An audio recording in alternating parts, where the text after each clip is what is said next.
विश्व की सबसे बड़ी रसोई किसकी है महाराज? कितनी बड़ी है? बहुत बड़ी है। जगन्नाथ जी की रसोई पुरी के मंदिर में। आपको कुछ फैक्ट्स बता रहा हूँ भगवान की रसोई के बारे में। 1 एकड़ में कितनी? पूरे 1 एकड़ में जगन्नाथ जी की रसोई फैली हुई है।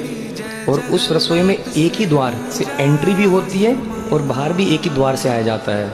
उसके अंदर केवल सेवक ही जा सकते हैं। जो बाकी जो भक्त आते हैं वो केवल बाहर से खड़े होकर खिड़की से करें, दर्शन नहीं करें। कैसे जगन्नाथ जी का प्रसाद बनता है आपको खिड़की से ही देख सकते हो आप, एंट्री नहीं है। कितने चूल्हे हैं जिसमें जगन्नाथ जी का प्रसाद बन रहा है? 72। डेली उन 72 चूल्हों पे 1 लाख लोगों के लिए भोजन बनता ही बनता है। और उस रसोई के अंदर एक सुरंग भी है और वो सुरंग डायरेक्ट भगवान के गर्भगृह में जाती है, जगन्नाथ जी के गर्भगृह। हमने तो कोविड के टाइम मास्क लगाया। ये परंपरा बहुत पुरानी है हमारे जगन्नाथपुरी धाम की। जो भी भगवान के लिए प्रसाद बनाते हैं मुंह बांध के, कपड़ा बंद होता है। सिर्फ मुंह नहीं बंद होता है, नाक भी बंद होता है। नाक पता क्यों बंद होता है?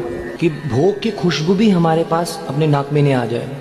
मैं कभी कभी कुछ लोगों के घर में रहता हूँ ना, मैं ऐसी चैंटिंग वैंटिंग करते हैं, कभी किचन में घुस जाता हूँ, वहाँ माताएं कुकिंग करी होती ना, वाह क्या बनाया है मैंने। विश्व की सबसे बड़ी रसोई किसकी है महाराज? कितनी बड़ी है? बहुत बड़ी है। जगन्नाथ जी की रसोई पुरी के मंदिर में। आपको कुछ फैक्ट्स बता रहा हूँ भगवान की रसोई के बारे में। 1 एकड़ में कितनी? पूरे 1 एकड़ में जगन्नाथ जी की रसोई फैली हुई है।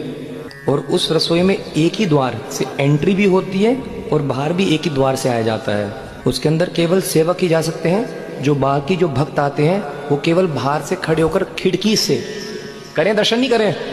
कैसे जगन्नाथ जी का प्रसाद बनता है आपको खिड़की से ही देख सकते हो आप, एंट्री नहीं है। कितने चूल्हे हैं जिसमें जगन्नाथ जी का प्रसाद बन रहा है? 72। डेली उन 72 चूल्हों पे 1 लाख लोगों के लिए भोजन बनता ही बनता है। और उस रसोई के अंदर एक सुरंग भी है और वो सुरंग डायरेक्ट भगवान के गर्भगृह में जाती है, जगन्नाथ जी के गर्भगृह में। हमने तो कोविड के टाइम मास्क लगाया। ये परंपरा बहुत पुरानी है हमारे जगन्नाथपुरी धाम की। जो भी भगवान के लिए प्रसाद बनाते हैं मुंह बांध के, कपड़ा